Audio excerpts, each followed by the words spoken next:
Treasure Island, Chapter 1. I'll start by writing about the time when my father owned an inn called the Admiral Benbow many years ago. I remember the day when a man walked into the inn. He was tall and strong, with an old blue coat and a scar on his face. He looked around him. "This is a nice, quiet place. I'll stay here. Please, take this up to my room," he said, pointing to a large wooden box. "You can call me Captain. And this is for you," he continued, handing my father 3 or 4 gold coins. The captain was usually a quiet man. He spent his days walking on the beach or on the cliffs. When he came back, he always asked, "Did any sailors visit the inn today?" At first, we thought he wanted to find some other sailors, but later we realized that he didn't want any sailors to find him. In the evenings, the captain sometimes told stories about his time at sea. My father was worried that nobody would want to visit the inn because they would be frightened by the captain's stories, but I think people liked them. The captain stayed at the inn for months.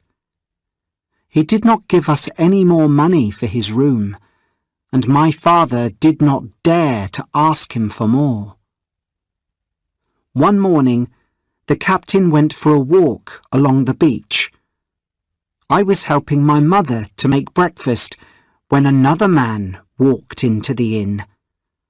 He was thin and pale, with 3 fingers on his left hand. He sat down and asked, "Is this table here for my friend Bill?" I told him that I did not know Bill, and said that the table was for the captain. "Well, my friend Bill might say that he's the captain," he said. "He has a scar on his face and likes to tell a story. Is that him?" "Yes," I said. "He's gone for a walk." "Which way did he walk?" he asked.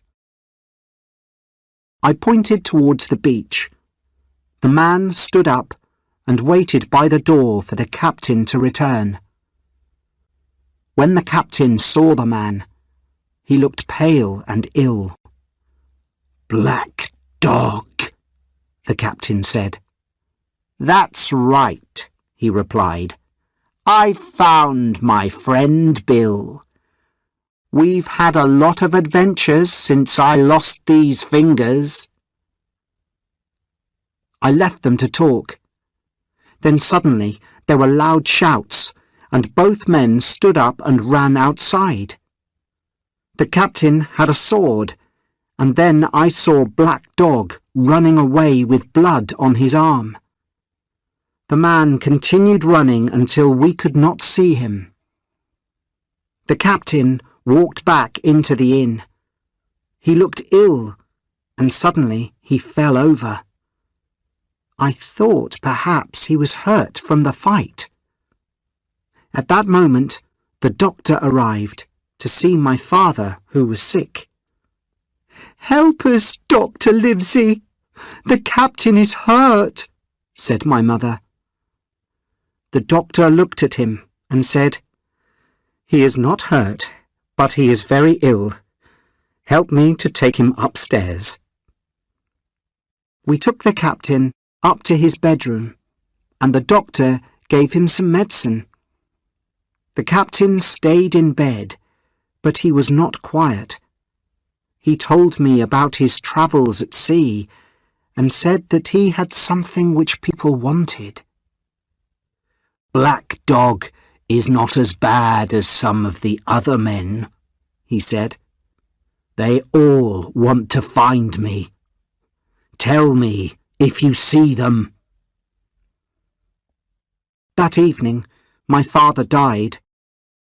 I felt terrible and forgot all about the strange things that the captain told me. Then, a week later, I saw a blind man coming down the road towards the inn. He stopped outside the door when he was near and asked, "Where am I? Will a kind person help me?" "You are at the Admiral Benbow Inn in Black Hill Cove," I told him. At that moment, he grabbed my hand. "Take me to the captain," he said. "Take me to him now." I walked with the blind man into the inn and took him to the captain. The captain looked very surprised to see him. "Now, Bill, stay where you are. I can hear you. Take this." He then put something in the captain's hand, turned round and left. The captain looked at what the man gave him. 10 o'clock, he said. "I have time." Then the captain suddenly fell to the floor. He was dead. I found my mother and we talked about what we should do. We knew that the captain had a box in his room, and it probably had money in it. The blind man and black dog probably wanted this. I thought about taking the box to Dr. Livesey, but I did not want to leave my mother. We knew that we were in danger. We decided to go to the nearest village and ask our neighbours for help guarding the inn. However, none of the people in the village wanted to help us. They did not come back with us. But one man went to tell Dr. Livesey. Another man said that we could have his gun. It was dark when we returned to the inn. We found the key to the box in the captain's jacket. I also saw the message that the blind man gave to the captain. It said, "You have until 10 o'clock tonight." We went upstairs, and my mother soon opened the box with the key. Inside, we found some clothes, some guns, some papers, and other things. We also found a bag with some coins inside. "We only have time until 10 o'clock, I said. "Let's leave before the blind man and black dog return." "I'll only take the money which the captain owes us," my mother said, opening the bag. We stood up to leave, and I decided to take the papers from the box too. We walked as quickly as we could back towards the village, but as we walked, we heard the sound of people in the road behind us. "Take the money and run," said my mother. "I'm too weak to continue."